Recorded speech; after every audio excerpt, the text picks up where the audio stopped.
Hey, Will. Hey, John. I have something to talk to you about. Oh, sounds good to me. Hey, shouldn't we wait to talk this over with our new co-host, Abby O'Chessie, who's now been on the show officially for 3 weeks? Yeah, sure. But see, okay, I have a fun idea for this week's podcast. Oh, sounds good to me. Hey, shouldn't we wait to talk this over with our new co-host, Abby O'Chessie, who's been on the show? Yeah, I get it, Will. But see, here's the thing. My idea is it's about Abby. Oh, sounds good to me. Hey, shouldn't we... Will, stop. Okay. It's a prank. We're going to prank Abby O'Chessie. A prank? On Abby O'Chessie? Who's out on the show for... Yes, Will, a prank. Gosh, John, I don't know about this. Abby's not only our new co-host who's been on the show for officially for 3 weeks, she's also our acquaintance. Exactly, Will. That's the point. We need to show Abby she's part of the gang, right? So to do that, we need to put her through a good old-fashioned hazing ritual, like they do in college. But John, we haven't been to college since the time you faked our credentials so we could be college professors for a day and teach an entire classroom of impressionable film students that all the Pixar movies exist in the same universe as every single David Cronenberg movie. I know, Will, but this time, we're not gonna get accidentally drunk and eventually banned from the state of Massachusetts. Now, we're just gonna do a harmless prank on Abby. We're gonna make her think that Cinemaholics has been canceled. Canceled? As in culturally canceled? John, how is that even possible? Simple. I made a bunch of fake Twitter accounts with fake tweets. We're going to show them to Abby, and once she sees the show's been effectively dragged, we'll yell surprise and show her the Russian app we use to create all the bots. It's foolproof. I don't know, John. This whole thing sounds sketchy, wrong, and unkind. Especially Abby O'Chessie, our new co-host, who's been on the show. Relax, Will. It'll be fine. Okay, there she is, Will. Just be cool and remember what we rehearsed. Okay, John, whatever you say. Hey guys, ready to do the show? I have all kinds of ideas to boost our downloads, bring on high-profile guests, and... Yeah, sure. We can do all that stuff later and definitely not forget about it. But for now, Abby, we have some interesting news to share with you. Oh, wow. Well, before you get into all that, I have some news for you two as well. Take a look at this. Is that a new logo for the show? And hey, there's another logo in the bottom corner. What? Is that?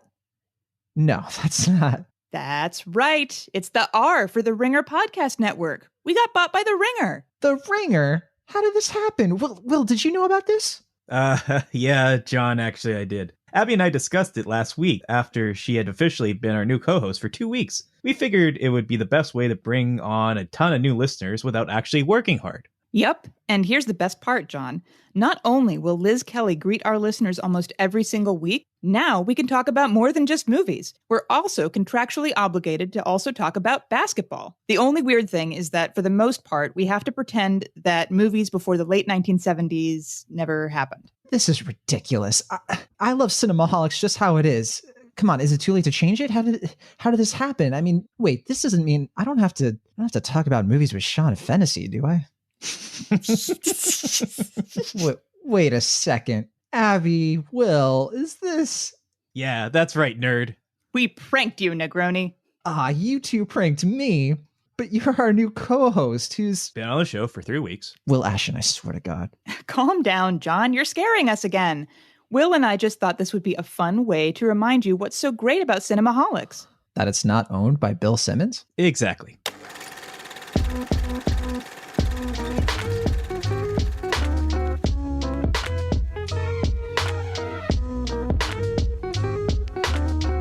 Welcome once again to Cinemaholics. From the San Francisco Bay Area, I'm John Negroni, box office columnist for Atom Tickets and editor-in-chief of Cinemaholics.com.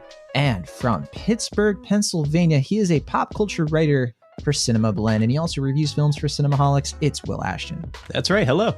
From Kansas City, she is the film editor for The Pitch. She has bylines from Slash Film to Crooked Marquee, and she's officially been our co-host for 3 weeks. It's Abby O'Chessie. Hi, thanks for having me back and letting me stay. Yes, that is an easy decision on our part.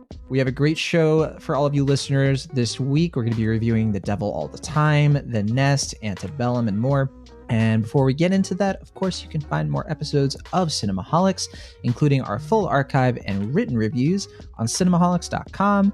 You can write into the show anytime by sending us an email, cinemaholicspodcast@gmail.com. You can also leave us a voicemail on the Swell app. Details for that are in the show notes, and we'll be playing a voicemail later in the show.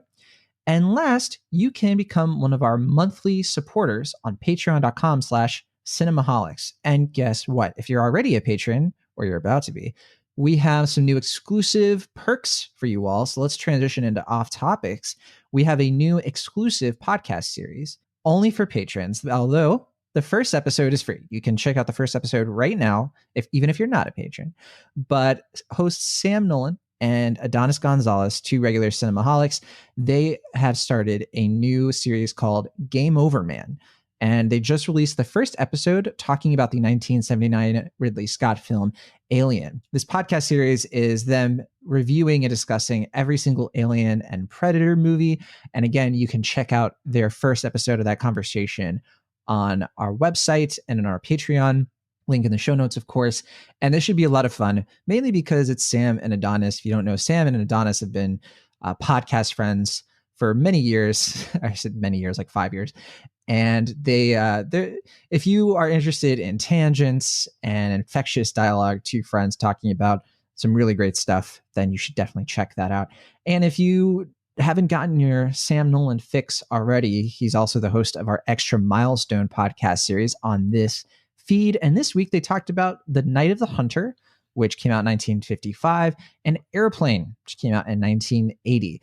Those two films just recently celebrated film anniversaries. So Sam Nolan brought on guest Robert Wilkinson to talk about both. And as always, pretty good conversation. Here's what else is going around the Cinemaholics universe. Will, you have been hard at work at the Toronto International Film Festival, TIFF.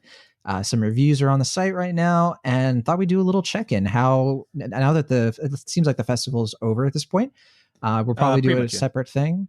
Yeah. So yeah, eventually at some point this week or maybe next week, I want to have a bonus recap episode, kind of similar to what you've done throughout the years when you go to Sundance, where you and Abby or one or both of us will have a chance to just kind of talk about what I've seen and how I felt about it, and then just kind of covering what was available at the festival, just the experience itself as well. I thought was really interesting, just from a kind of surreal standpoint of just being at a festival, but like not being at the festival at the same time. It's a very 2020 experience, but I am very excited to talk about some of the movies that I have seen there, because I've only really gotten to talk about a few on the site, but a lot of the big ones I haven't even covered yet. So I'm really excited to share my thoughts on those ones. Can't wait to find out what is the best of the fest. So yeah, like Will said, we'll probably have that bonus episode out later this week, hopefully sooner rather than later, but we'll have to finagle that together. Also, I have something to tell you, Abby Olchesi. You were 100% right about Lovecraft Country, which is now on HBO and /HBO Max. I have watched the first 5 episodes this week. I've been listening to the Lovecraft Country radio podcast, and I am the biggest fan. Thank you so much for recommending it, because it is awesome. You're welcome. I'm glad you've been enjoying it. Yeah, I don't want to go into detail or anything like that. I just want to tell the listeners that I highly recommend this show. It is fascinating, and it's so strange. And I really have to echo that idea that every episode feels like an entire season of a TV show with its own season finale right there. And it's addicting. I watched all 5 episodes over the course of less than 2 days. And that was me forcing myself not to just watch it all at once, because I wanted to savor once I realized I was running out of episodes. But yeah, Lovecraft Country. Hopefully we're going to be checking out episode 6 today, because we're recording on Sunday. And then also Challenger Final Flight just came out on Netflix, the limited documentary series. I watched the 4 episodes of this, and I think Abby, Will, you haven't checked it out. Do you plan on seeing this documentary series, either of you? I didn't really know about it. You said it's on Netflix? Yes. Yeah, I mean, I'm curious. Is it good? Well, I was going to mention, yeah, it's I don't want to go into too much detail on this one either, but it is a documentary about the Challenger shuttle disaster in 1986, and I thought it was pretty interesting. It's kind of about how it happened and kind of the attempted cover-up. And something I like about it is that it sort of takes some of it kind of analyzes what was wrong with NASA around this time, and maybe in the periphery as well. It's not a romanticizing of the space program like we've seen in a lot of documentaries. Like, it's not Apollo 11, for example. And I appreciated it on that front. You get to hear from the families of the victims of that disaster. And the final episode is probably the most interesting just because it really gets into the people who allowed this to happen. And you have to, it's hard to watch because you have to listen to them to this day say, oh, I don't feel guilty, or I wouldn't change a thing, or like, I don't have any regrets. And like clearly the documentary lays out that these people, this negligence and this bravado on their part led to the deaths of these people. And they're sitting there in front of their camera being like, oh, well, not my fault. And it's infuriating, honestly, but it's good to watch because like I watched a documentary about the Challenger when I was in school. I don't know if either of you sort of caught it maybe in school or the History Channel, and I've always gotten this picture of it that it was such an accident, right? That nobody could have prevented it, or it was just, oh, oops, we messed up the O-rings and this is what happened. But this documentary is like, no, there were a lot of people putting the warning bells out there, and they show the proof of this. It's a great documentary series to watch in that vein because it really covers in detail what happened. I think 4 episodes is just the right amount, so I do recommend it. It's on Netflix right now, and I'm a fan. I'm a fan, but I don't think it's like the greatest documentary in the world in terms of the filmmaking or anything. It's kind of like a solid B-, B, but in terms of like what it does for educating people on the details of this event and the people involved, I think it is pretty useful as far as documentaries go. So that's Challenger Final Flight. Before we get into our reviews, we do have a voicemail, and we asked the listeners this week on the Swell app. All right, Tom Holland, his new movie, The Devil All the Time, is now coming out on Netflix. We're going to be talking about that in our featured review, of course. And so we asked the listeners, which film genre should Tom Holland do next? And we should probably say like right now, like the films he's already done. He's been in a lot. He's done biopics like in the current war. He's obviously done a lot of superhero and action films, from Spider-Man to Avengers. He's done 2 animated films where he's a voice, Onward and Spies in Disguise. And he's kind of done like prestige films, right? Like Devil All the Time, like we're talking about, kind of this like crime epic.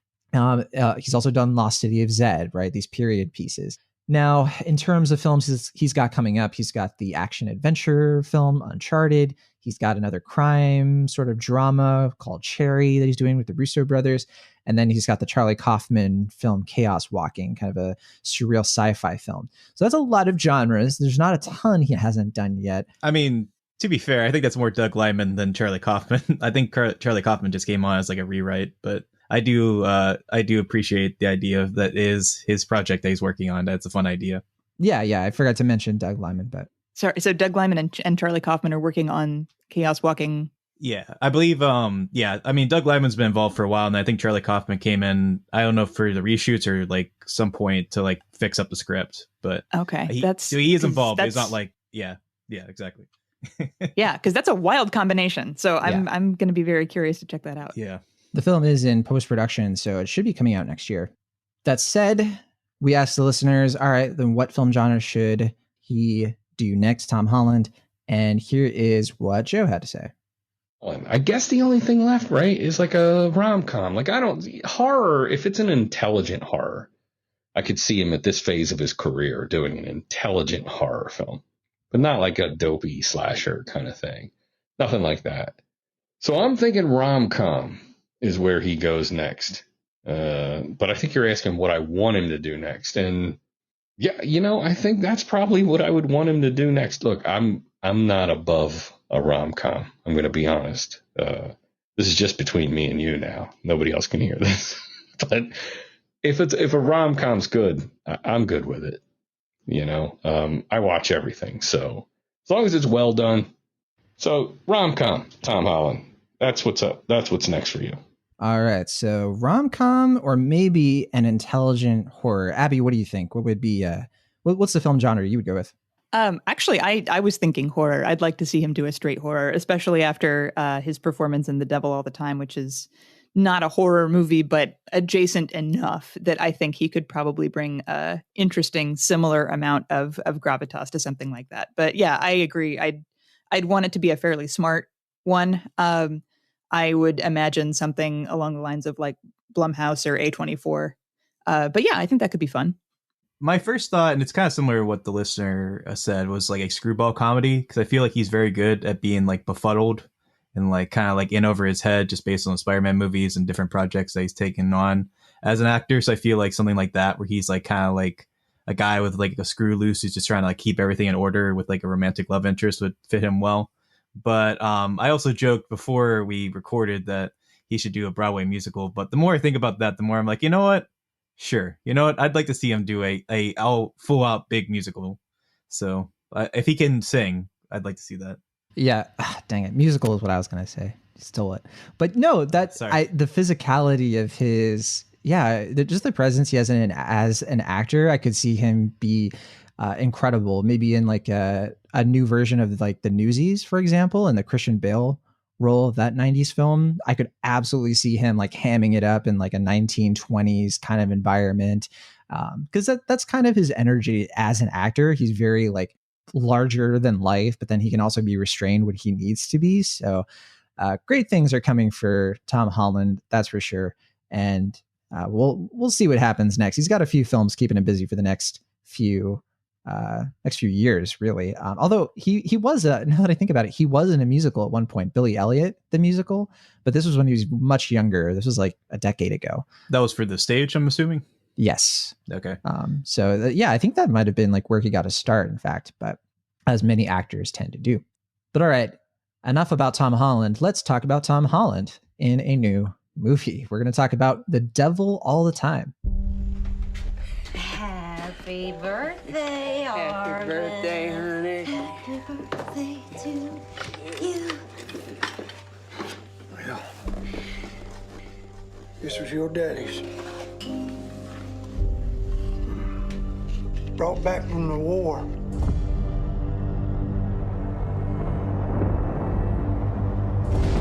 Figure it's time to pass it on.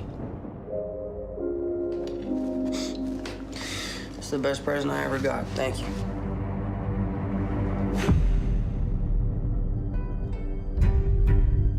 How and why people from 2 points on a map without even a straight line between them can be connected is at the heart of our story in Knock 'em Stiff.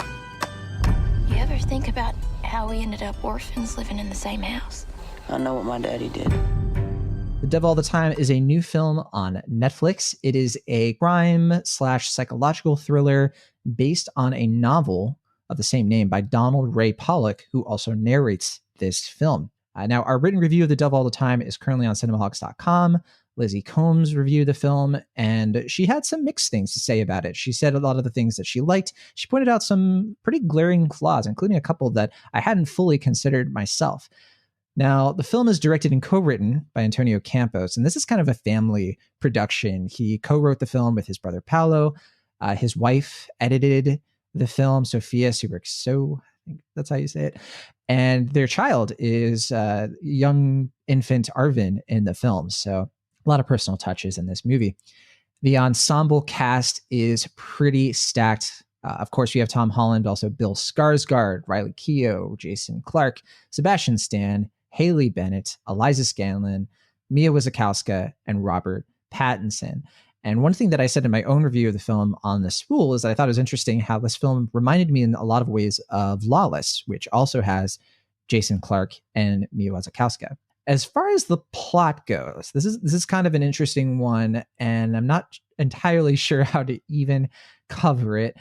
So I'll turn it over to you, Abby. How would you describe the plot of this one to somebody who is kind of going into this fresh? Maybe they see it on the Netflix landing screen. They see Tom Holland's face and they're like, I'm in.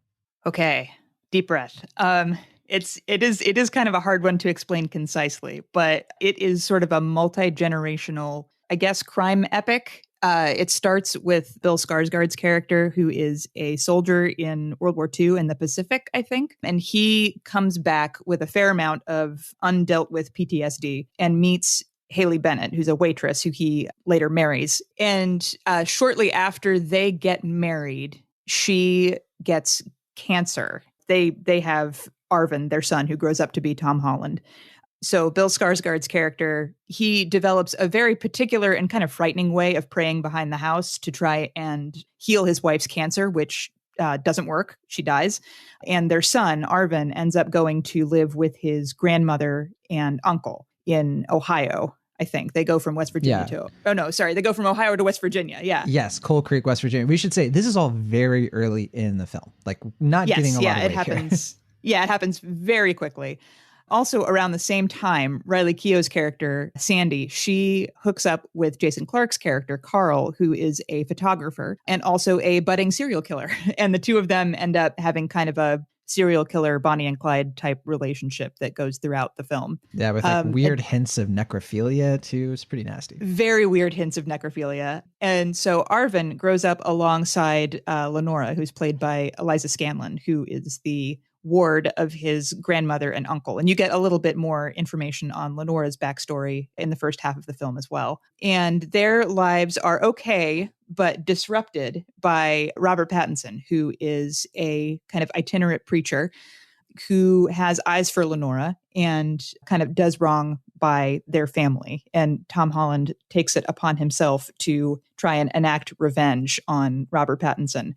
And that turn also eventually brings him into contact with Sandy and Carl. So that is kind of the best way that I can try and concisely describe the plot. It's very sprawling and it covers a lot of ground. I personally kind of like the way that it approaches the story in the way that it does, but we can get into that a little bit more later. Yeah, that's one of the first things I do want to talk about, because even on top of that, we also have Sebastian Stan as a corrupt sheriff, and his story is kind of connected to one person, but it's also connected to Arvin. And yeah, in my review, I compared this to like if you took a Tarantino film, like as recent as Once Upon a Time in Hollywood, and you mashed it with Life Itself, the 2018 film, where it just seems it's almost a parody sometimes how these characters are connected.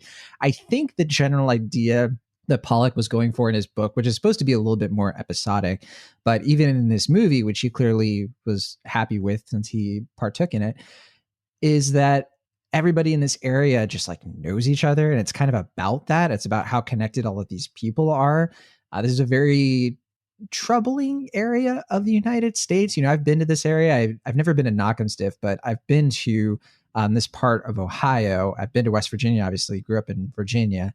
And what the period details are pretty impressive in that regard of like, you do understand that this story is very personal to the original author. So it is an interesting choice in Campos to come in here and turn it into a film along with cinematographer Lal Crowley into something just really epic and invigorating in a lot of ways. But okay, Will Ashton, I want to know what you generally think of this film, and if you can key in a bit on kind of the sprawling nature of it. Did it work for you? This is a long film, 138 minutes. I know if you don't like a film and it's that long, we're looking at trouble.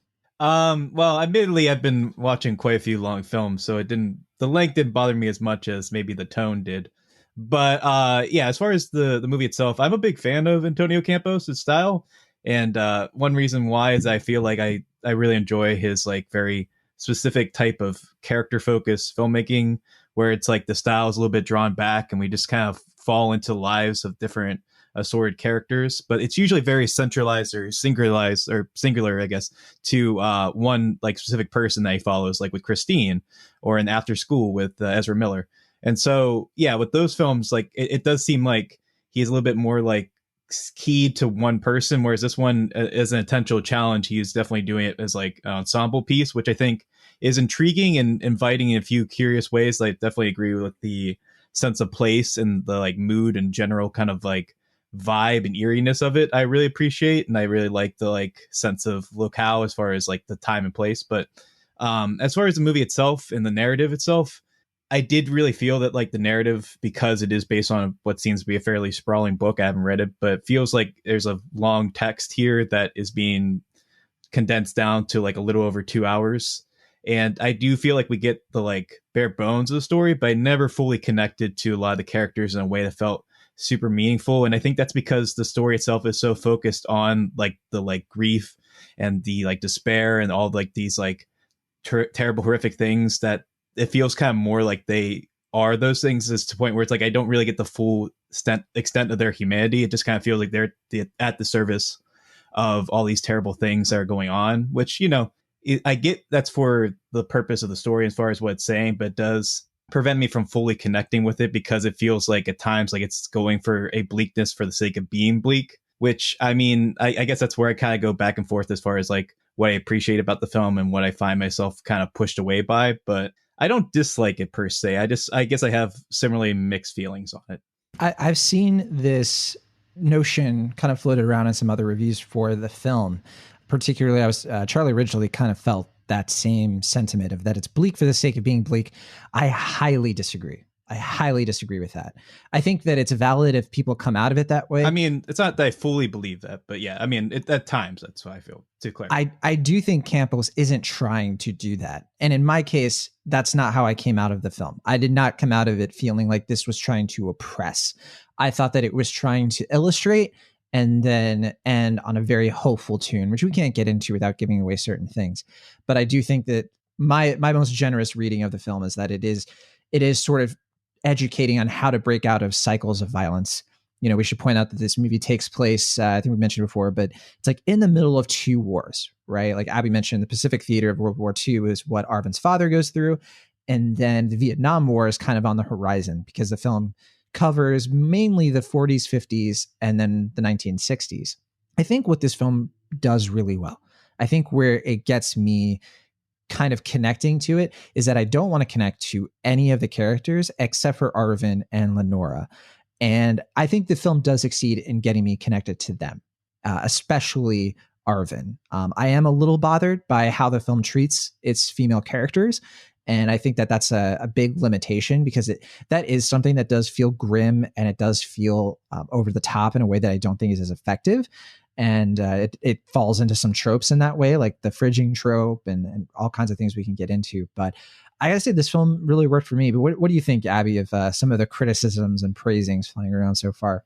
Yeah, I understand, I think, where people are coming from when they say that the amount of content in this story is it kind of takes away from the character development in some places. I personally think that this would have worked really well as a miniseries, and given Antonio Campos's style of filmmaking, I think probably would have allowed him to focus and like kind of drill down more on one character at a time.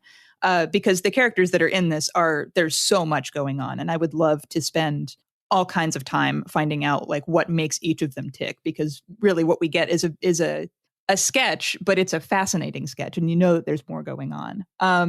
I also appreciated the film for kind of its approach to storytelling patterns and kind of patterns within the cycles of the lives of the characters, which is a thing that I really appreciate, especially when I critique movies from a faith-based angle, because that's often how I look at spirituality too. So I thought it was super interesting to see all the patterns and the ways that the characters' lives connected and how they related to each other, even in kind of tangential ways, and how we can be influenced by the stories of people that we're directly related to, people who we encounter, and also experiences that we don't even encounter firsthand, and how that can kind of influence us long term.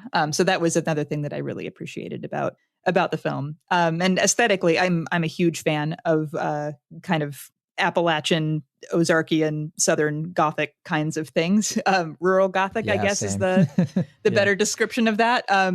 Because I've heard the film described as Southern Gothic by some folks, and it's really not. It's set in Appalachia, which is a different culture. So I'd say rural Gothic is probably a better description of that. I've said Southern Gothic. I guess I'm a little bit more flexible with the term, but I see your point. Yeah, I think it's probably due more to kind of literary conventions, which I totally get. But the regionalist in me is like, no, this is not the South. This is Appalachia. This is the Rust Belt. I was gonna say, I feel like everyone is in a rural Gothic movie except for Robert Pattinson, who's in a Southern Gothic movie. And I mean that. Oh, sure, way, yeah, like... no, yeah, he's in a Southern Gothic movie. Although around the time when the guy who runs the church is like, my nephew who went to Bible college is coming, I was like, never trust a Bible college boy. Yeah. But yeah, I will say, as someone who grew up in Virginia, we consider West Virginia more South than Virginia, and we were on like the southwestern border. So even though it's literally not the case, it is sort of a perception of the region. So I could see why Pollock, and then by extension Campos, felt like that's the aesthetic to go for. So even if it is a little inaccurate.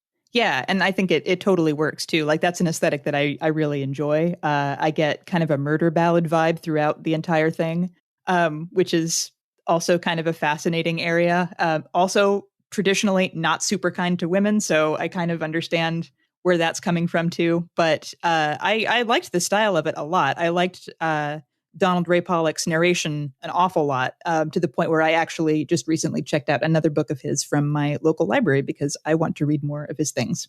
Absolutely. I really want to focus in because I agree with you totally on the aesthetic of the film. I think Crawley is just a fantastic cinematographer and doesn't get enough credit. I have to say, when it comes to the religious stuff in this, I was concerned as the film started. And I was like, okay, here we go. Like, I don't like it when films use religious imagery to sort of make the world feel black and white in terms of like good and evil, and not understand that, like, sometimes I just feel like filmmakers want religion to be something that's not nuanced because maybe of like pent up anger or resentment toward organized religion, and using it as a cudgel to sort of say something just blanket and mean spirited about a lot of people who do have faith. So I was concerned about that as the film progressed. And I was pleased by the way that I definitely didn't get the impression that the film is trying to say anything about like negative about faith. It's clearly showing the horrors and the abuses of like biblical literalism, which plainly means like cherry picking things out of the Bible or out of a sermon or what have you, and using it to justify atrocity. That's a very simple concept, and I think it's really hard for a lot of movies to balance it very well. And the ones that do it pretty well, films like The Neon Bible, for instance, I really appreciate because it helps you distinguish between moments when somebody, like, for example, every preacher in this movie is pretty despicable, even one that you don't think is very despicable on the surface. The film finds a way to be like, no, he was terrible too. Or not terrible, but clearly he had his own demons, right?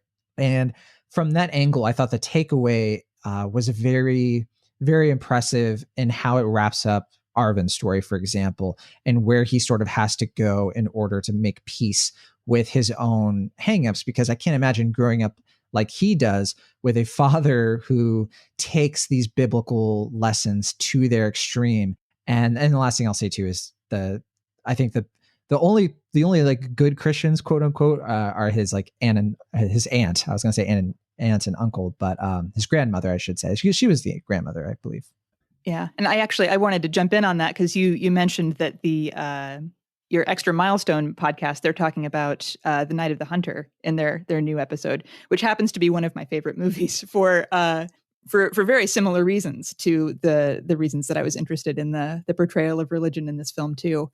That it's both are kind of depicting a very specific kind of religion that feels specific to kind of rural regions, and I think also portraying the kind of trauma that it can inflict on certain people, particularly young people, and the way that they have to kind of reckon with kind of the faith of their culture, of their families, and how that has changed. And I think you're right, John, that I think it wraps up very, very nicely in Arvin's story, where by the end of the film, we're kind of seeing him at a crossroads, and you're not really sure where his story is going to go. But given the experience that he just had, where he kind of reconciles his father's actions, I think kind of puts him in an interesting place moving forward, to the point where you think he might just be slightly more well-balanced because of what he's gone through.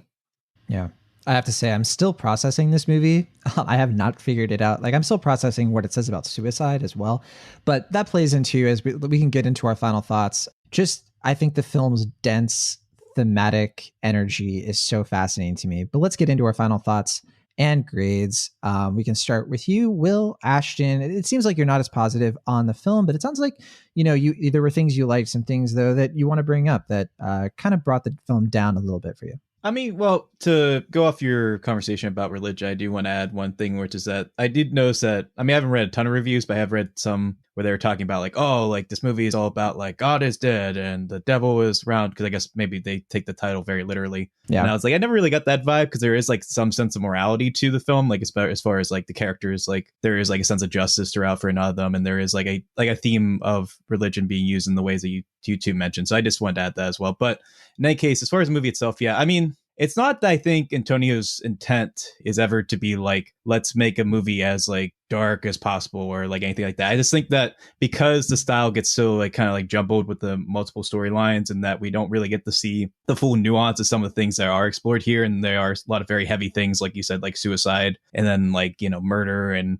assault and all these things. And that when we don't really fully get the time to like really extend them and only really kind of just like get the like hits of them as far as like just like back to back to back, I do kind of feel like that takes away like some of the more like thoughtfulness that I think was intended here as far as the approach. And I think that's where I was going with before, where it just feels like when we don't fully get the breadth of that and we don't really get to like see a lot of the grieving beyond like just like kind of snippets, I feel like that makes it a little bit hard to connect beyond the bleakness as far as the story itself. But I do appreciate to the extent that I do think, you know, as an adaptation, as far as like getting the tone and the sense of place and the mood of it, and I do really appreciate the narration as well. And I am curious to check out the author's work because I can see like as far as like the broad approach to the narrative, like I do appreciate what he's going for. And I think there is a lot of respect paid there as far as like, you know, getting his words in and kind of like setting his style and his tone throughout. And I think it is respectful in that sense. But as far as the movie itself, like I think there's a lot to value here. And I similar to you two, I'm still thinking about it because I just finished it earlier today. So my thoughts are still fresh on it. I might go back and forth, either good or bad, but I think it is pretty good for what it is. Like I don't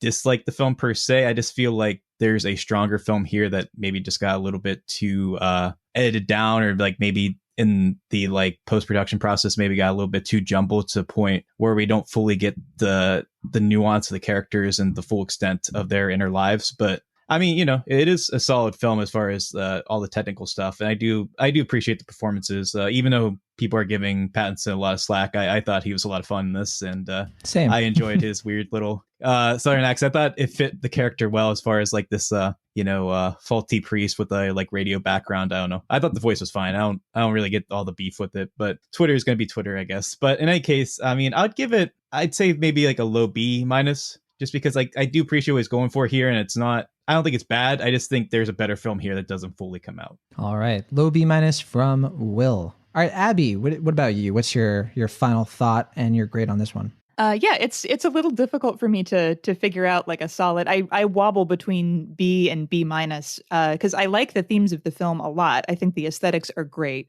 I think the soundtrack is great. There's a lot that it does very well.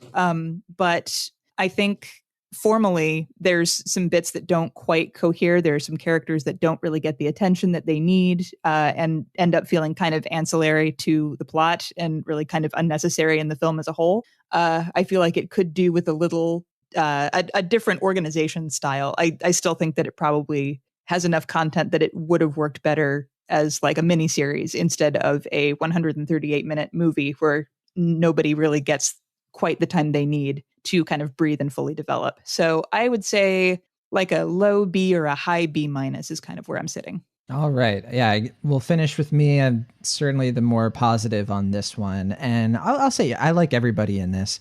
You know, Robert Pattinson and in particular, and Tom Holland for sure.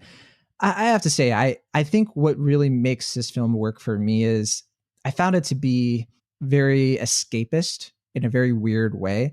And I think the reason I didn't feel like oppressed by it, or I didn't feel like the bleakness was bringing me down, is because this film does what I think real life can't do. And that's provide an actual sense of justice to a disorganized world. Because in the way that a book can put you in the mind's eye of the author, or it can give you a bird's eye view of everything, the film is sort of about how, you know, everything as it is perceived in real life can be very nuanced. You know, if you looked at this series of events involving Arvin and his father and his family, a lot of the truth of what really happened would be hidden in real life because we can't rely on each other. We can't rely on oral history to really give us an honest account. But I think that's where the religious takeaway comes into it. And it says, if you believe in the tenets of religion, then you can believe in something as freeing as true justice, without guilt or without blaming the people bringing on justice in their own way. And I think the film fully succeeds in my eye of bringing that out. And I guess like after watching the movie, I did feel in a weird way good. I don't know why, but I just felt like I had seen something take place that involved a kind of comeuppance for certain characters that I felt were are in our real life, and it can be infuriating and frustrating sometimes when it feels like bad things just happen and nobody is there to correct the record. But I think the film and the book probably, apparently by extension, is able to get that across. So this is a film I've liked more and more of the last week since seeing it. Even after reading some negative reviews, I think I still really, really enjoy it. And I think if it weren't for like some of the incoherence and some of the ways that I think that the film sort of just really comes down on female characters in some jarring ways, and I think that can really bring the film down for a lot of viewers, then I would say this is a must watch. But as it is, I'm a pretty solid B+. I think that this is definitely worth recommending, even though I do understand it's pretty divisive. I think a lot of people will watch it and not like it as much as I do, but I think some people will probably like it even more than me. Yeah, I'm glad that you were so positive on it. I came in thinking I was going to have to go to the mat for this between both of you. And I'm very glad that you liked it even more than I did. So great. I love it when that happens. It's always fun. That is The Devil All the Time. It's now on Netflix. Longer discussion than I thought we would have, but I guess I should have expected considering it's a pretty dense film. But let's talk about a film that is maybe going to be a little bit more positive between us. I know I'm more positive on this film, The Nest. And I'm so excited to talk about this one. This is from Sean Durkin, who wrote and directed Martha Marcy May Marlene, tongue twister. And a frequent collaborator of Antonio Campos. It's kind of interesting. They have competing films this week. And this one is from IFC. And I have to say, it's been a long time. I've been wanting some Sean Durkin movie magic for, feels like, has it been 9 years? I think, 2011. Well, that said, his new film is kind of similar in some ways.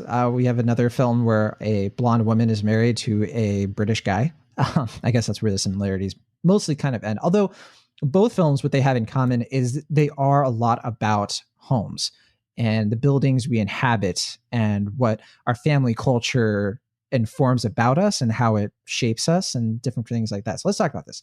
This movie stars Jude Law as a British man who now lives in America, which I guess we could say with Sean Durkin is sort of biographical, similar to the side character in his previous film, where, because I think Sean Durkin himself, like, he was born in Canada and then he lived in England and then he moved to New York. That's kind of why his films tend to share a lot of DNA between New York and England. In this case, Jude Law is the stepfather of Carrie Coon's daughter, teenage daughter, and then the biological father of their child together. And they live this kind of a fascinating life, or fascinating from the outside. It looks like they're very happy. They have a nice house. He is a finance broker. She is a horse trainer, kind of has this nice equestrian lifestyle. But then he decides that, no, we have to move to England because it's the late 1980s and there's a lot of financial opportunity there. He kind of describes their current situation as a bit dried up. Now, Carrie Coon is pretty hesitant about this. They've moved a lot in the last 10 years, but she goes along with it. And they get into this weird mansion that feels way too big for them, very uncomfortable. And then we start to navigate some of the actual problems behind this family life, the ones that are bubbling under the surface. We don't see them at first. And ultimately, this is a film that kind of starts with, this is the Jude Law movie. He is in power and control of this movie. But like the characters, Carrie Coon becomes the film's centerpiece and really takes over. So I want to start with you, Will Ashton. The Nest. I know you just watched this. I'm excited to hear what you have to say about this one, because I think it sounds like you're a fan of the filmmaker as well. Yeah. No, I'm a fan of both theirs. I think there's a third one, Josh Men. They have a company, I think it's like Borderline Films, that they make, and they're very collaborative with each other's films. So like you said, it's very strange for me to talk about these films back to back in that sense, as though they might be competing. But as far as the filmmaker himself, I'm a big fan of Martha Marcy May Marlene, and I was really looking forward to this when they announced it at Sundance. I remember when you went and you were just talking about some of the films that would be playing, you were like, hey, if you heard anything, and I was like, hey, you should check out The Nest. This is a big one. I guess for some reason you didn't get a chance to see it.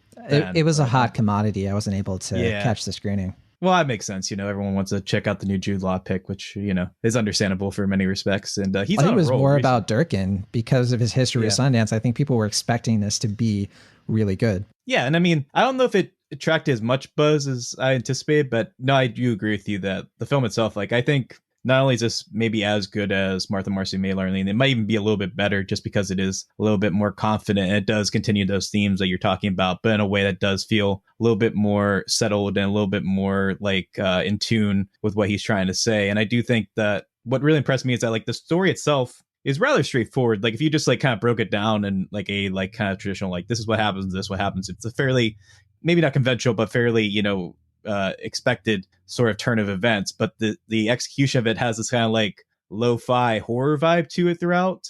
That's like, it doesn't really feel like there's like something like horrendous going to happen. Like there's not like a boogeyman that's going to come out and like attack them, but there's like this like growing sense that like something is vacant and like something is like absent. And there's this kind of dread of like what's going to happen that's going to like make things bad. Because it's not like things are good now, but it's going to get worse as they go along. And I do really appreciate that style where he does, in addition to the score, which kind of amplifies that feel as well, where it does maybe feel a little bit style driven over narrative at times, but it does bring that sense of like intensity, and it does kind of help the like underlying current of these emotions for these characters come out in a really effective and investing way. And by the end of it, I was very taken by it for sure. I have to say, yeah, it's kind of like what you said. It's like a horror setup without the actual horror, just because it's, it is kind of how a horror movie would usually start, as like this sort of overly ambitious father patriarch character moves the family in, and the wife is the only one who's like, something's wrong with this. I don't know about this, but it doesn't actually go into that territory. It's really a domestic thriller. But all right, Abiel Chessie, what did you think of The Nest? It's interesting that you guys talked about it as having a lot of aesthetics of horror, but not the actual plot of a horror film, because I felt the same way. And I think a lot of it has to do with these kind of extended, often exterior shots that Durkin has of the various houses that the characters live in, where like you're expecting something to happen. And it's very voyeuristic, which I think also shares that in common with a lot of horror. And I think is also very appropriate to the film, where you're getting this very intimate and kind of warts and all, mostly warts, portrait of this family, and some of it really is kind of from like a domestic standpoint pretty horrific. Like they seem very happy at the beginning of the film, but I think another thing that he does very well is kind of very economically describe kind of what the story is going to be and what certain characteristics of these characters are, both for good and for ill, which I think is another thing that good horror movies also do, actually. So in like the first section of the film, when we see the family together and they seem pretty functional and happy and interesting, there's a pretty telling moment where I think after school, Jude Law and his son's friend are playing soccer in the backyard. And it's like down to, I think, the final goal between them. The next goal wins, and Jude Law wins. Like, he doesn't let his kid win. He wins and declares himself like champion of the house and is very excited about it. And I feel like that tells you all you need to know about his character, that he will do anything to win at any cost by his own metric. And that ends up being a pretty strong characterization of him throughout the film. And it ends up being kind of his emotional downfall as well. And also, I think even like the font of the title, like, told me everything that I needed to know about the era in which the movie was set. And I was like, I'm going to expect these aesthetics based on that. And I was right. And so I think that's, on the whole, a very interesting way of approaching making a movie like that, is he sets up the characters and their foibles and the expectations that you can have of it kind of right from the start. And it pretty much adheres to those, like, not in a bad way, but in like a very impressive way that kind of reminds me almost of the way that somebody would write like a novel, or, like I said, make a really good horror movie. It's all kind of laid out right there, and you get to see how it plays out. Yeah, this film is stuffed with really just subtle but effective ways of telling you about these characters without exposition. For example, how the kids address the father, Rory, played by Jude Law, in the very beginning. One of them calls him Dad, one of them calls him Rory. And that's all you need to know. That's it. That you understand the family dynamic instantly. And it's so effective in bringing that out without beating you over the head with the situation this family is in. Yes. And the music also in this film, the hair, the costume design, all of it tells you the era without anybody having to say anything like, oh my gosh, well, it's 1988. What do you expect? Stuff like that. It's just able to sort of... Sure. But I think before any of us were alive, I think I was still 2 years away. But yeah, I'm definitely a fan of how this film really puts you in the heads of its characters. And I think where the horror stuff comes in, every time it feels like it's getting into that paranoia, I think we're supposed to be in the heads of the two kids, because it's almost like their paranoia and frustration with their parents' dysfunction is manifesting as horror. There's even a scene where the youngest one, played by Charlie Shotwell, he's scared of this house. He says it. He doesn't want to be alone in it. He has to run to his room because he doesn't feel safe. And it seems like the horror that he's seeing it's not literal, but he is feeling scared of what's going on with the parents, because he knows they're fighting. He knows that they are coming apart due to the deceptions of Jude Law. And it's sort of a little treatise on how family life from the child's perspective can be scary. I do want to say this film, it's so weird because the plot is very simple. It's a simple story. You can kind of see where it's going. And yet, for some weird reason, it's still so effective. I think on the weight of the filmmaking and the performances here. I think that Jude Law and Carrie Coon, I'm so excited to see Carrie Coon really being given her due. This is an actor who you might not have realized it, but she was one of the sort of bit villains in Avengers Endgame, right? But she's been in so many good things, from like Gone Girl and oh gosh, what was she was a side character in a film Who's Afraid of Virginia Woolf, was that it? That was on the stage though, I should say. But then also Fargo. I know a lot of people. Yeah, I was gonna say season 3 of Fargo was a big one, and then The Leftovers on HBO. Yeah, I was also thinking of Widows and The Post, and she's never in like center stage, but I think she is an actor who deserves to be, because considering she is extremely good, and I think this film will hopefully raise her profile in a lot of good ways. But yeah, Will, what did you think of Carrie Coon in this, Jude Law, these performances in general? Yeah, I mean, I think they're both very good. My only complaint would be that I think there isn't maybe enough time with Carrie Coon. Like, I think I wanted to know more about her character as a person. Like, it kind of felt like her escalation was kind of happening a lot like away from the screen. And I kind of wanted to spend more time with her because she is such a kind of more like inward character where like the emotions are kind of bubbling out over time. Whereas like Jude Law, like he just like says everything bluntly. So it felt like I kind of wanted more time like spent with her and maybe a less with Jude Law, even though I do think Jude Law is very good in this. Like, I kind of wanted to see more of her like progression to like the end point and get to know more about her as a person. But as far as the performance itself, I thought it was very good. I want to jump on that and see what you think, Abby, because I actually think we do get to know her quite a bit, or at least I did, but not through a lot of like, dialogue, but through her actions. I learned so much about who this person is through the way that she through her facial expressions, the way when she realizes something Jude Law's character said is a complete farce, to when she is vindictive and passive aggressive toward him. And particularly at the end of the movie, I don't know, I felt like I did get to know this character, but I guess in a different way. I mean, I do get to know her, but like I just felt like there's more time we could have spent where we like kind of see that progression. But I do agree. Yeah, I think I would agree a little bit with both of you, I think, in that I think that there are a lot of things that tell us about her character on kind of a deeper level. I think it's really telling the fact that she has like actual cash squirreled away somewhere in the house, which at the time when you see it the first time, I thought of it as like she's trying to escape.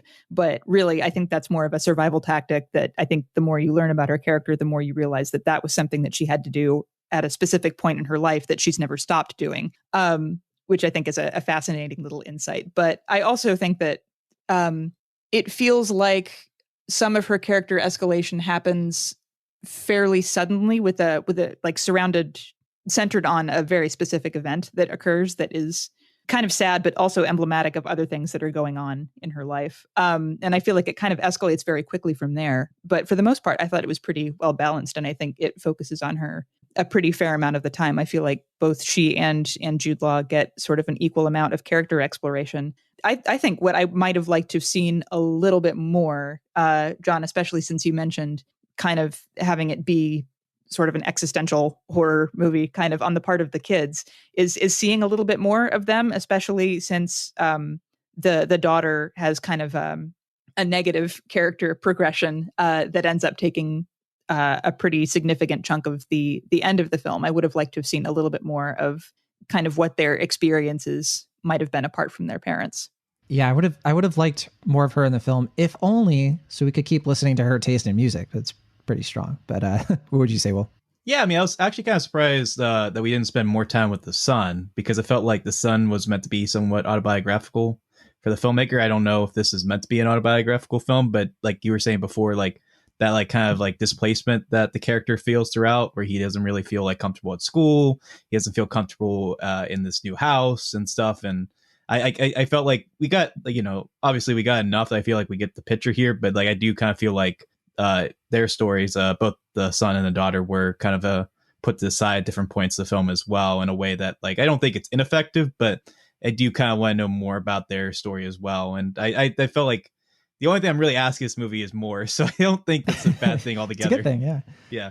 Yeah, I want to say that I thought the sibling dynamic actually was pretty spot on in my perspective, as somebody who had when my older sister was more of a teenager and I wasn't quite yet, that tension, but that's still like, you feel drawn to them, you feel safe around them because they're the only person close to your age to help you sort of navigate how complicated life is becoming, but they shut you out because you're a teenager and they don't want you around. But at the same time, they still love you. And that still comes out once in a while. It's not like the sibling totally hates you. I thought that was actually a pretty subtle thing. And I do agree with both of you that, yeah, it does feel like the sister's perspective was a little muffled at times, or maybe it had been cut out where it could have been a little bit more effective or a little bit more part of the ongoing narrative.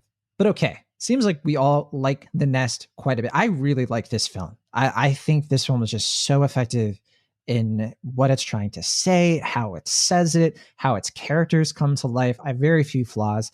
I think the only things that I would say that, yeah, I guess similar to you all, I did want a little bit more. I was kind of sad when it ended, even though I did really appreciate the ending. I wish we could talk about it.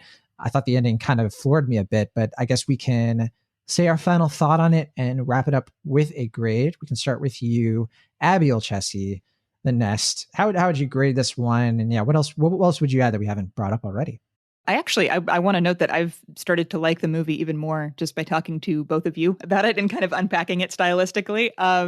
I don't know that I have a ton more to add. I do agree that the ending feels kind of abrupt. I wouldn't say that it's bad, but it was a little surprising that it doesn't continue from there. And I think that's also kind of a testament to kind of what's been going on right before that and how intense it was and how much we care about the progression of each of those characters. I feel like Jude Law especially is kind of at a point, kind of like The Devil All the Time, actually, where you're not sure what's going to happen next, but he seems like he might be at the point of some significant growth.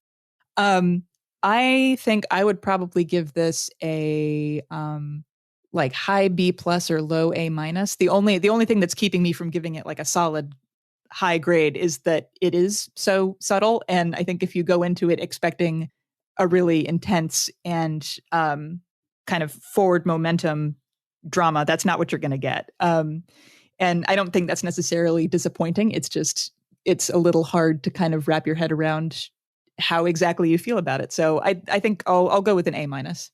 All right, A minus from Abby. What about you, Will? Yeah, I mean, as far as the ending itself, without getting into spoilers, like I knew from Marcy May Marlene that he loves ambiguous endings, and that, if anything, I felt like this ending was kind of more conclusive than I was anticipating going into this, even though it does end on a note where it's like, okay, yeah, like, you know, certain amount of things are going to happen from here that we don't know. We'll probably never know. But in any case, yeah, I mean, I do appreciate the ending. I think I'm all for that. I think my complaints ultimately come more from, I guess, like the middle section, where I felt like some things could have been maybe a little bit more drawn out. Like maybe we could have spent a little bit more time getting to know some of the other people in the family, like the daughter and the son, and to an extent, I think the wife. I do agree that what you were saying, Abby, I think it's just that turn where it's just very abrupt, and it does kind of just feel like, okay, like maybe if there's like one or two scenes here where like we kind of got to that point, like I might have been like fully floored by that. But I do really like the movie overall. I do think this is probably one of my favorites I've seen so far this year, just because of how much this is so like kind of simple in its approach, but there's so much to unpack as far as like what Sean Durkin is doing stylistically and how he is approaching the narrative in a subtle yet very specific sort of way, that I just felt like a very well-rounded, good film. And like I said before, all I'm really asking is more. So that's not a bad place to leave a film as far as like, you know, like appreciating what you got, but just like, if anything, just kind of wanting more time with these characters and getting more time with their lives and getting to know them on a deeper level. So Yeah, I'm a very high B+ on this one, and I liked it a good bit.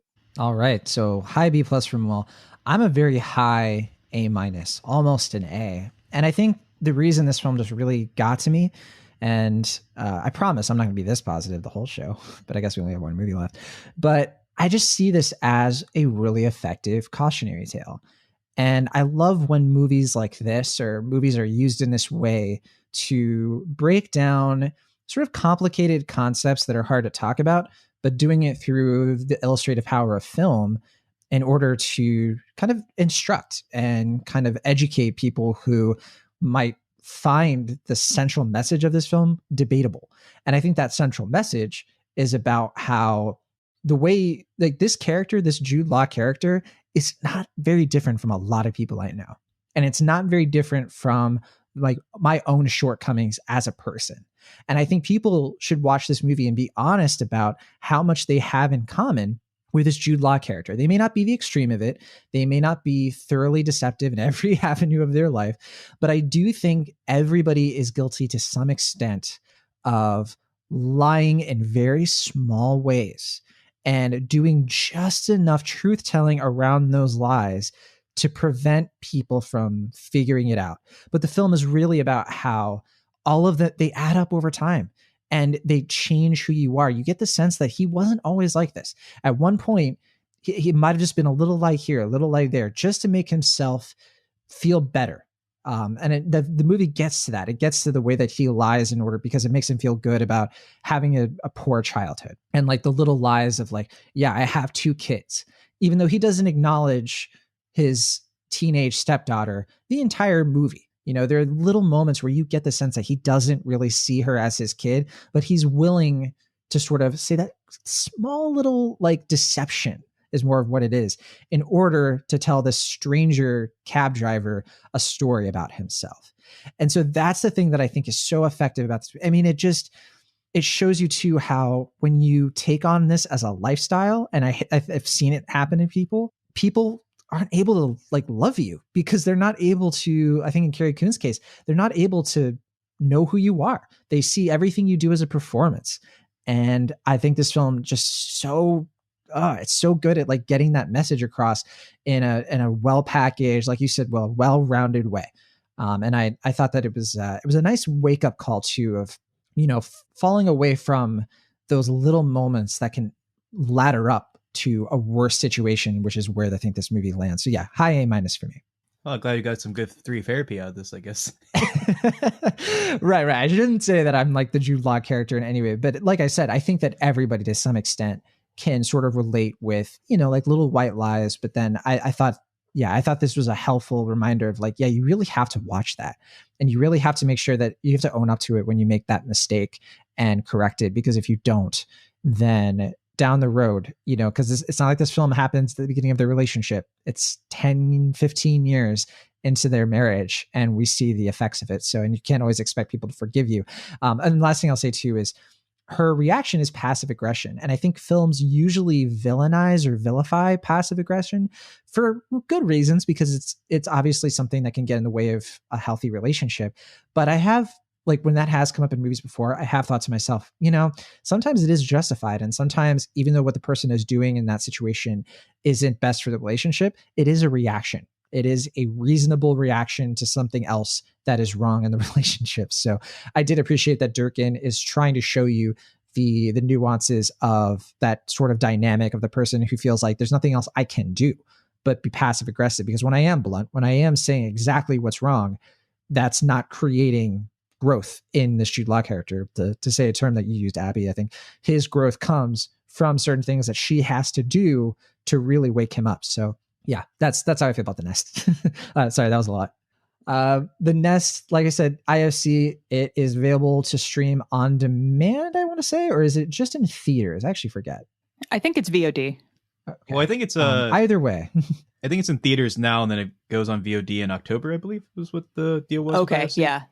I can't keep it straight. Yeah, it seems every movie has like a totally different thing. So if that's the case, I'd say don't see this in a theater necessarily, just because I don't think the risk. That's just my personal opinion. Just wait. I think it's definitely worth renting or blind buying on video on demand, however you prefer to do that. I just looked up. It's November 17th. It's not. It's when it's on VOD. So you got to wait a while to wait, I guess. So Antebellum.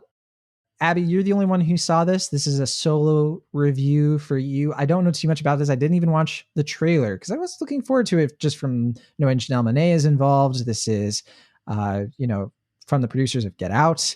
So yeah, what is Antebellum about? Who else is in it? And I want to know what you thought of it. Oh boy. Okay. This is going to be an exciting one to just talk about on my own.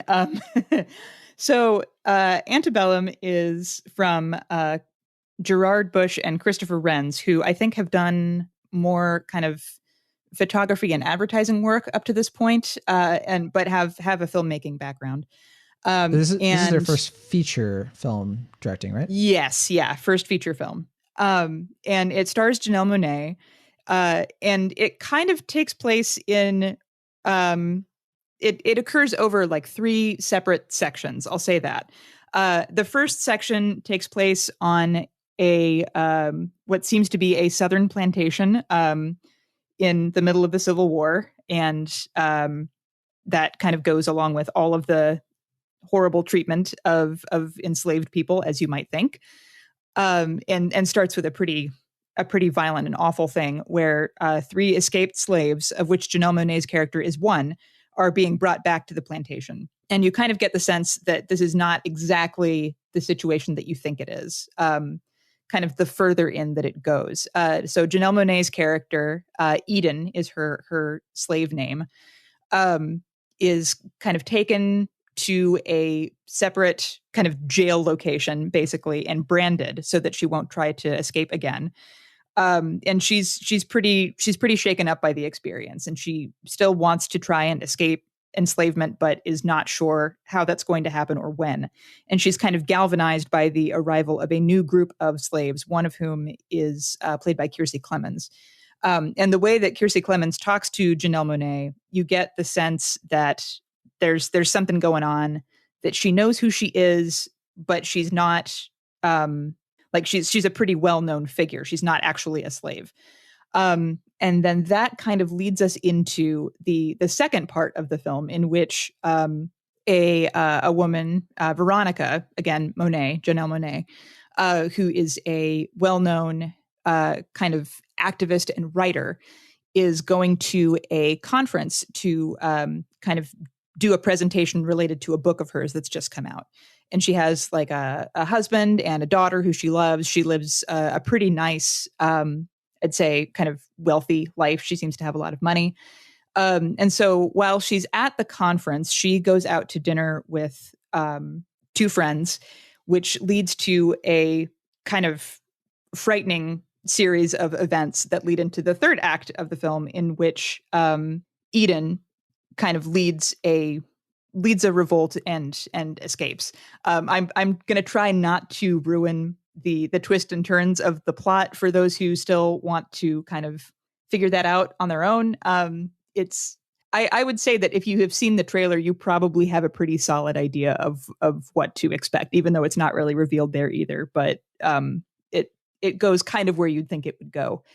I think that there are definitely more interesting ways that it could have gone. I would direct people to check out Angelica Jade Bastien's review of the movie on Vulture, which I think is a pretty good indicator of what the movie doesn't do very well. The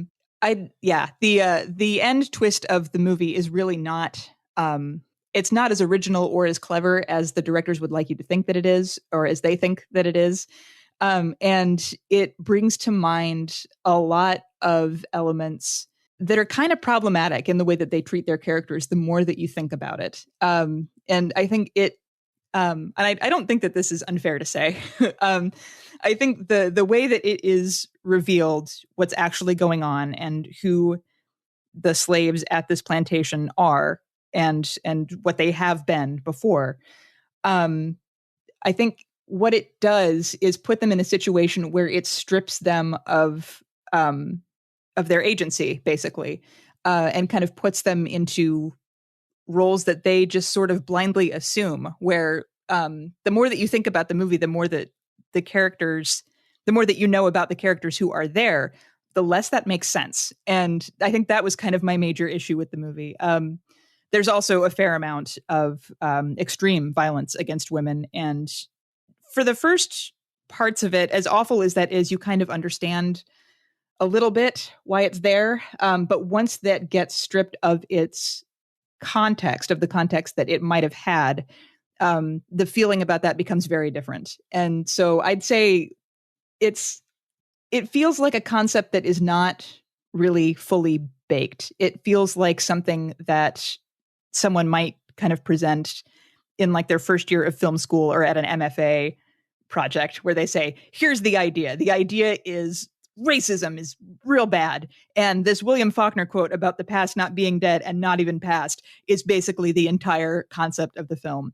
And then kind of presenting that to a creative circle of friends who then like proceed to tear it apart completely. That's sort of the way that it feels when you're watching the film. Thank you for coming to my TED Talk again. Oh boy.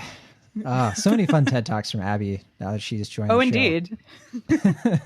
Like I said, I don't know what the twist is, but I've heard it compared to like even less insightful than some of the worst M. Night Shyamalan twists. So I guess that's kind of where this film had me. I probably am not going to check it out at any point.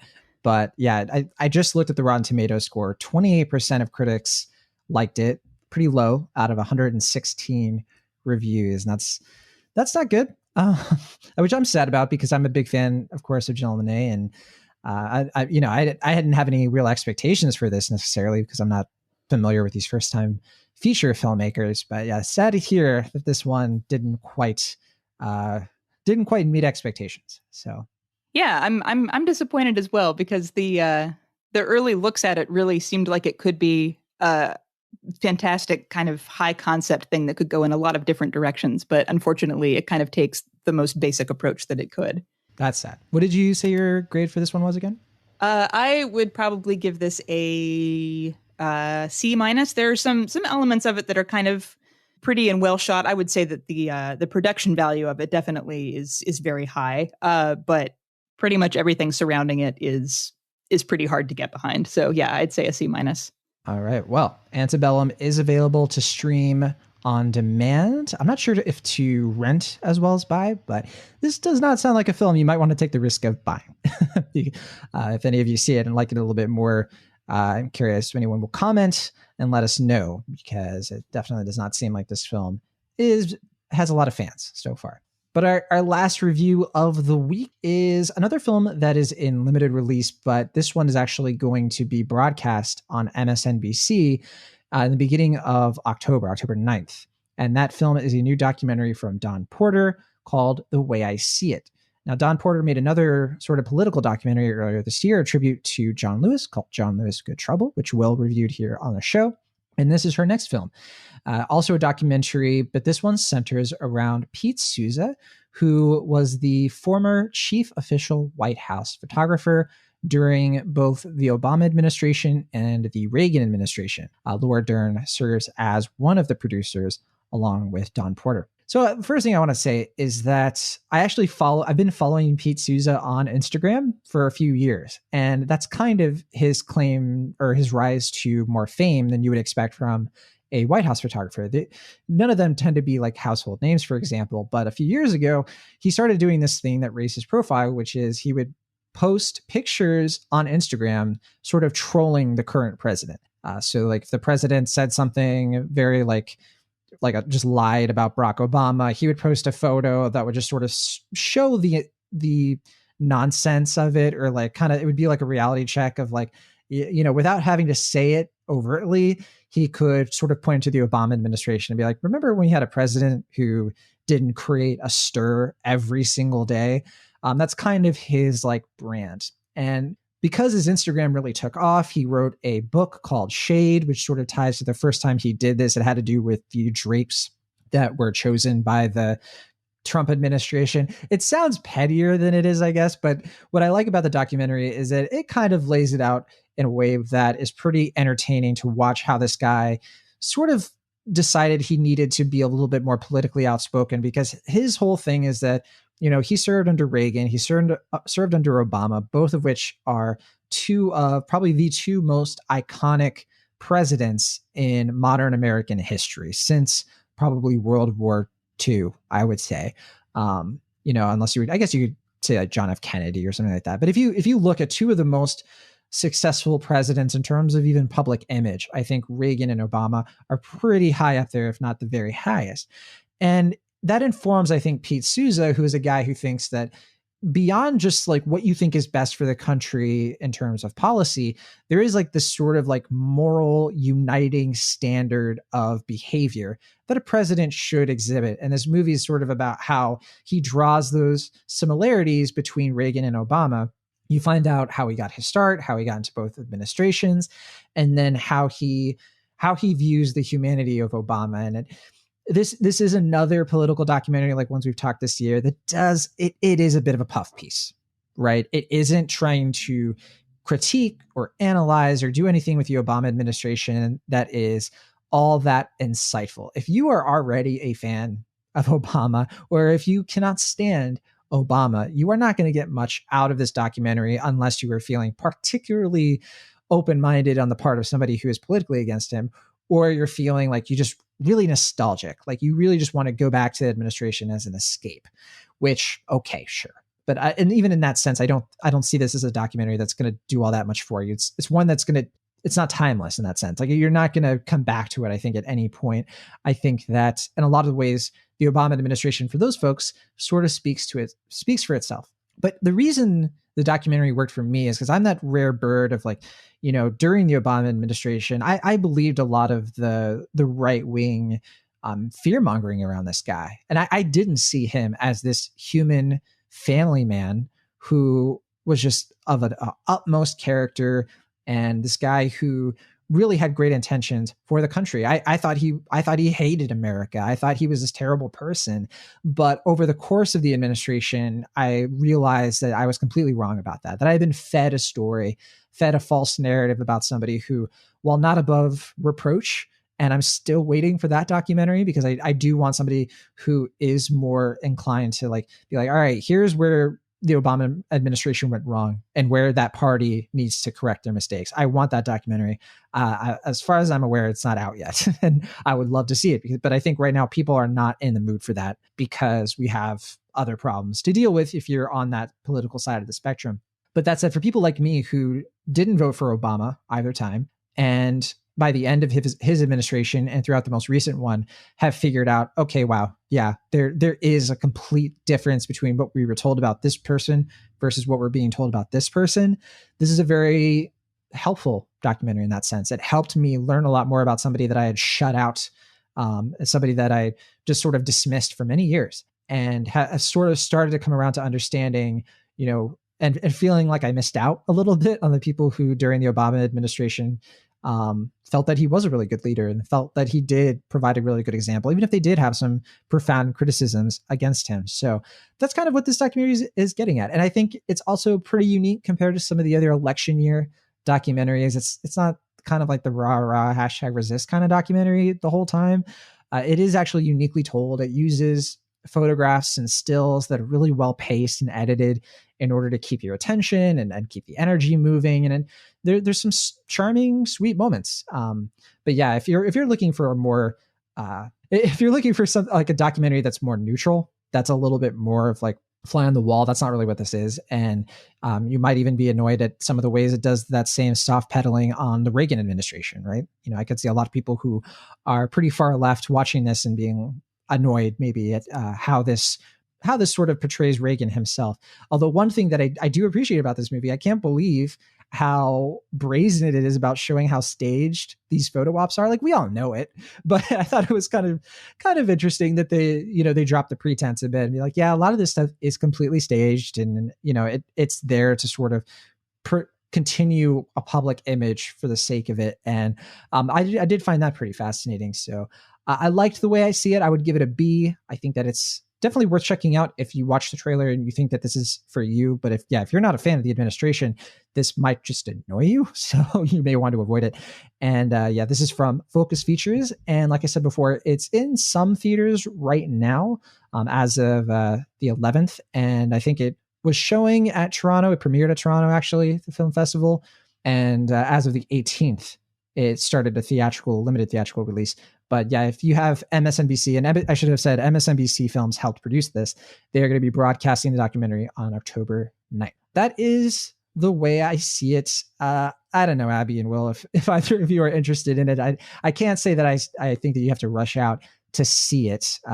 But yeah, I mean, correct me if I'm wrong. Well, I'm interested to see it now, especially to hear you talk about it. I've been a follower of Pete Souza on Instagram recently as well, so I think that'll be an interesting, maybe not galvanizing necessarily, but kind of an interesting peek behind the curtain. Fellow Souza-holic, love it. This was one of the ones that was available for me at the Toronto International Film Festival, but knowing that would be coming out in like a week or I guess now technically about like 2 or 3 weeks, but I decided just not to watch it. And also just I wasn't really crazy about like, I have nothing, not to say anything about like Obama himself, just like I just don't really have any interest right now in a documentary. It's just like, hey, Obama's cool. It's like, okay, fine. Like I don't, if people want that, it's fine. Like I'm not against that right now. But I mean, as far as like movie watching is concerned, it's not my main interest in a political year. But you know, I'm glad you liked it. I'm glad it's pretty good. So that's what counts. All right. And with that, that's all the films. We did it. We talked about all of the movies, and here are some of the ones coming out next week. I think the big one, probably our featured review, is going to be Enola Holmes, which is going to be coming out on Netflix. It's based on a book, and it's kind of about the teenage sister of Sherlock Holmes. That one stars Millie Bobby Brown. I think, Abby, you already checked this one out. I'm going to be seeing it later today, but are you excited to talk? I don't want to spoil what you think of it, but are you excited to talk about Enola Holmes? I am, yeah. I think it'll be a fun discussion. Yeah. One discussion I'm highly anticipating is Kajillionaire, which I saw at Sundance, and Will, I think you saw recently. I'm not sure, Abby, when you're going to check this one out, but this is the new Miranda July film starring Evan Rachel Wood and Richard Jenkins, Deborah Ring, and Gina Rodriguez. One of my favorite films of the year, and I'm absolutely going to rewatch it because I have a suspicion that on second watch, this will become one of my favorite films of the year, period. I'm looking forward to revisiting it for sure, and I don't want to spoil what Will thinks of the movie as well. Will already did kind of tell me what he thought. Those are the two big films, and then we have a couple other ones. Not sure if we're going to catch these. And there's a new Disney Plus movie called Secret Society of Second Born Royals. It's something like the Disney Channel helped put together with them, so it's kind of like another, I don't know, to me it looks like a Disney Channel original movie that they're putting on Disney Plus, basically. There's also Ava, starring Jessica Chastain, which is kind of like an action thriller with a central female action hero. It's directed by Tate Taylor and Matthew Newton, or written by Matthew Newton. I've heard it's pretty rough, but I haven't heard anything yet. Yeah. I don't know. Maybe I've just heard early things that weren't positive, but I don't know. I haven't seen the film myself. I'm not planning to see it. I'm not super interested in the film itself. And then last, there's The Last Shift, which is supposed to be coming to some theaters. This is from Sony Pictures releasing, and this one looks kind of interesting. It's a comedy written and directed by Andrew Cohn, his first film, and it's another film that stars Richard Jenkins. I was going to say, 2 Richard Jenkins in one weekend. How about that? That's a lot of Richard Jenkins. I'm not complaining. Yeah, a couple of their films too. Like I really want to see Softy this week, which recently hit VOD, and that's a new documentary, another Sundance one. And hopefully we'll get to Residue, which is a new Netflix film that Will brought to my attention.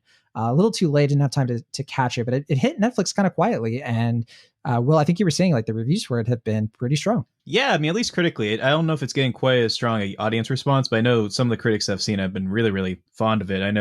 I think The Guardian gave it like 5 out of 5 stars, so it's apparently pretty good. Yeah. So again, that film is called Residue, and I think you can watch it right now on Netflix. We'll see if any of us see it, if we can include it to the lineup next week. But all right, that's what we have on deck for next week. From it for now, we will sign it off. Thank you as always for listening. Links to everything we talked about are in the show notes as always. Don't forget to check out our social pages if you would like to connect with us. That'll do it for us this week. From the Internet California, I am John Negroni. From the Internet Pennsylvania, I'm Will Ashton. From the Internet Kansas City, I'm Abby Olchesi. See you next time.